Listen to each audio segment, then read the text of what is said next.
عمرہ کرنے کا طریقہ کیا ہے؟ بھائی نے کویت سے یہ سوال کیا ہے کہ عمرہ کا طریقہ اور دعا پر ویڈیو بنا دیں۔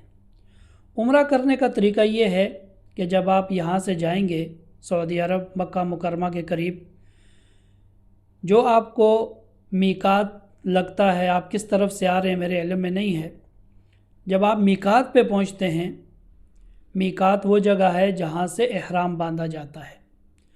عمرہ کے اندر جو 3 چیزیں فرض ہیں، احرام، نیت اور طواف کعبہ، یہ 3 چیزیں فرض ہیں۔ سب سے پہلا فرض آپ میقات پہ ادا کرتے ہیں، یعنی آپ عمرہ کی نیت کرتے ہیں۔ جب آپ میقات پہ پہنچیں گے، وہاں آپ نے عمرہ کے لیے احرام باندھنا ہے۔ احرام میں 2 سفید چادریں ہوتی ہیں، ایک اوپر اور ایک نیچے تہہ بند۔ وہاں جب آپ احرام باندھیں گے تو ضروری ہے کہ آپ یا غسل کر کے احرام باندھیں یا وضو کر کے بھی آپ احرام باندھ سکتے ہیں۔ احرام باندھنے کے بعد وہاں مسجد ہوتی ہے، آپ مسجد میں جائیں گے، وہاں 2 رکعت نماز نفل ادا کریں گے احرام کی نیت سے۔ پھر اس کے بعد آپ دعا کریں گے، اس وقت دعائیں قبول ہوتی ہیں۔ اس کے بعد آپ نیت کریں گے، یہ پہلا فرض ہے۔ نیت کرنا یہ فرض ہے، آپ وہاں نیت کریں گے۔ نیت آپ کیا کریں گے؟ اے اللہ، میں عمرہ کا ارادہ رکھتا ہوں، اس کو میرے لیے آسان فرما اور میری طرف سے قبول فرما۔ یعنی اللہ، میں عمرہ کا ارادہ کرتا ہوں، اس کو میرے لیے قبول فرما اور میرے لیے آسان فرما۔ پھر اس کے بعد آپ وہاں سے نکلیں گے۔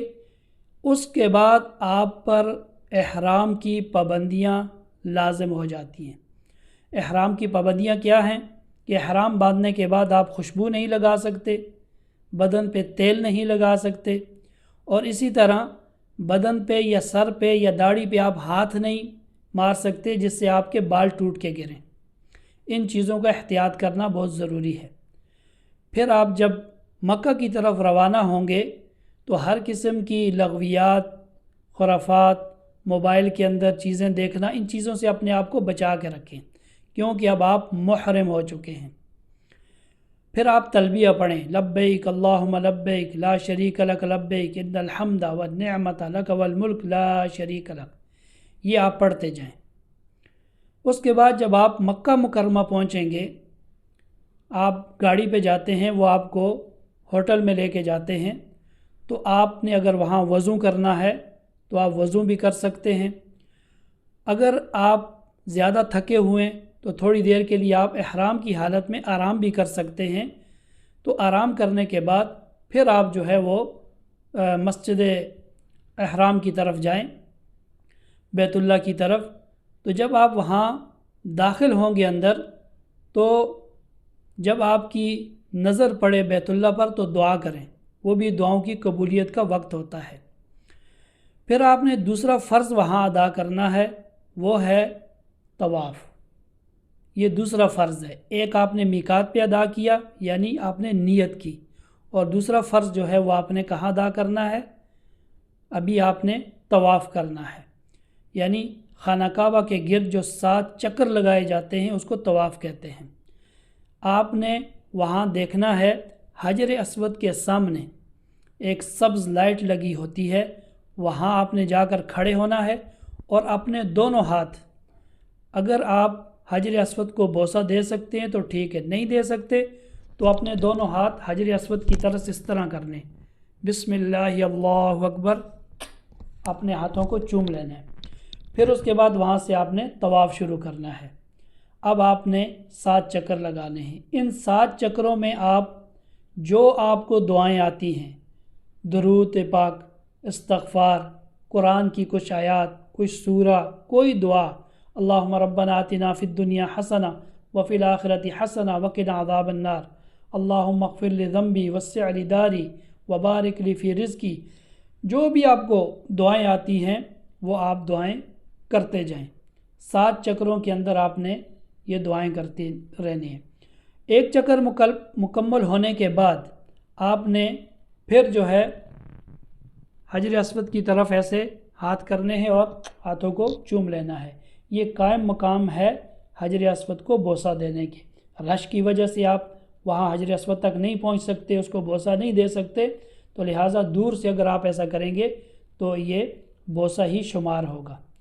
تو جب آپ کے 7 چکر پورے ہو جائیں گے تو آپ نے تھوڑا سا باہر نکلنا ہے۔ وہاں جگہ بنی ہوتی ہے کہ طواف کے نفل ادا کرنے کی جگہ، وہاں اردو میں بھی لکھا ہوتا ہے، تو آپ وہاں پر 2 رکعت نماز ادا کریں۔ جو آپ نے طواف کیا ہے، طواف کے بعد یہ 2 رکعت نماز ادا کرنا یہ سنت ہے۔ مقام ابراہیم کے پاس ادا کرنا سنت ہے، لہٰذا آج کل وہاں پیچھے بہت ساری انہوں نے جگہ بنائی ہوئی ہیں، آپ کسی جگہ بھی ادا کر سکتے ہیں۔ اس کے بعد آپ زمزم کا پانی پئیں، یہ بھی سنت ہے، اور اس میں آپ دعائیں کریں کہ اللہ میں نے عمرہ کیا ہے، طواف کر لیا ہے، اب آگے کے جو اعمال باقی ہیں اس کے لیے مجھے ہمت اور توفیق عطا فرما۔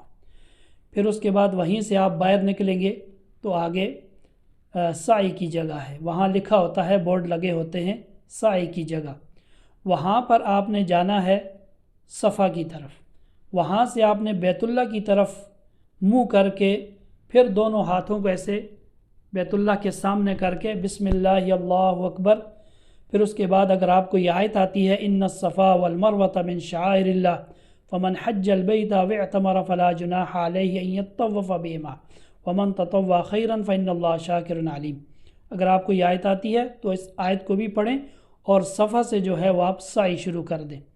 جب آپ تھوڑے آگے جائیں گے، آگے سبز لائٹیں لگی ہوں گی، وہاں مردوں کے لیے ضروری ہے کہ وہ تھوڑے وہاں سے بھاگ کے جائیں۔ تو اس طرح جب آپ مروہ پہ پہنچیں گے تو آپ کا 1 چکر ہو جائے گا، پھر آپ صفا پہ آئیں گے تو آپ کے 2 چکر ہو جائیں گے، پھر آپ مروہ پہ جائیں گے آپ کے 3 چکر ہو جائیں گے، پھر آپ جب صفا پہ پہنچیں گے تو آپ کے 4 چکر ہو جائیں گے۔ اس طرح آپ نے 7 چکر پورے کرنے ہیں، صفا سے شروع کریں گے، مروہ پہ آپ کے جو ہے وہ 7 چکر پورے ہوں گے۔ اس کے بعد آپ نے وہاں سے باہر نکل جانا ہے، باہر جا کر آپ نے حلق کروانا ہے۔ حلق کروانا افضل ہے، جو حلق کرواتے ہیں ان کو اللہ کے نبی صلی اللہ علیہ وسلم نے 3 دعائیں دی ہیں، اللہم اغفر للمحلقین، اللہم اغفر للمحلقین، اللہم اغفر للمحلقین۔ صحابہ نے کہا یا رسول اللہ مقصرین، تو آپ صلی اللہ علیہ وسلم نے پھر 4تھی بار فرمایا اللہم اغفر للمقصرین۔ تو بالوں پہ جو ہے وہ کچھ لوگ صرف ٹک لگا دیتے ہیں جگہ جگہ سے، ایسے کرنے سے دم لازم آتا ہے، عمرہ ادا نہیں ہوتا، لہٰذا حلق کروانا جو ہے، سعی کرنا اور حلق کروانا یہ واجبات میں سے ہے، تو آپ نے حلق کروانا ہے۔ جب آپ نے حلق کروا دیا پھر اس کے بعد آپ کا عمرہ کمپلیٹ ہو گیا۔ اب آپ روم میں جا کر اپنا احرام اتار کر کپڑے پہن سکتے ہیں۔ یہاں آپ نے دعاؤں کے بارے میں جو پوچھا، یہ بتاتا چلوں کہ سعی کے دوران، طواف کے دوران جو بھی آپ کو دعائیں آتی ہیں آپ دعائیں وہی کریں۔ قرآن کریم کی جو آیات آپ کو یاد ہیں، سورت یاد ہیں، وہ پڑھتے رہیں، لیکن وہاں پر خاموش نہ رہیں۔ میں نے بہت سے لوگوں کو دیکھا ہے بس خاموشی سے چلتے پھرتے رہتے ہیں، نہیں، وہاں ضرور کچھ نہ کچھ پڑھتے رہیں۔ اگر اور کچھ نہیں آتا آپ کو تو درود پاک پڑھیں، استغفار کریں، کلمہ طیبہ پڑھیں، لا الہ الا اللہ، لا الہ الا اللہ، یہ پڑھتے رہیں۔ کچھ بھی جو بھی آپ کو آتا ہے آپ پڑھتے رہیں۔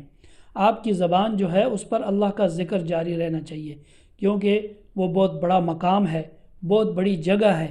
جتنی ہم اس کی قدر کریں گے، جتنی ہم اس کا ادب و احترام کریں گے، اتنا ہی اللہ تبارک و تعالی ہمیں نوازے گا، اور پھر جو ہم نے کوشش کی ہے، جو ہم نے عمرہ کیا ہے، جو ہم نے اپنا وقت لگایا ہے، تو وہ عند اللہ مقبول ہوگا۔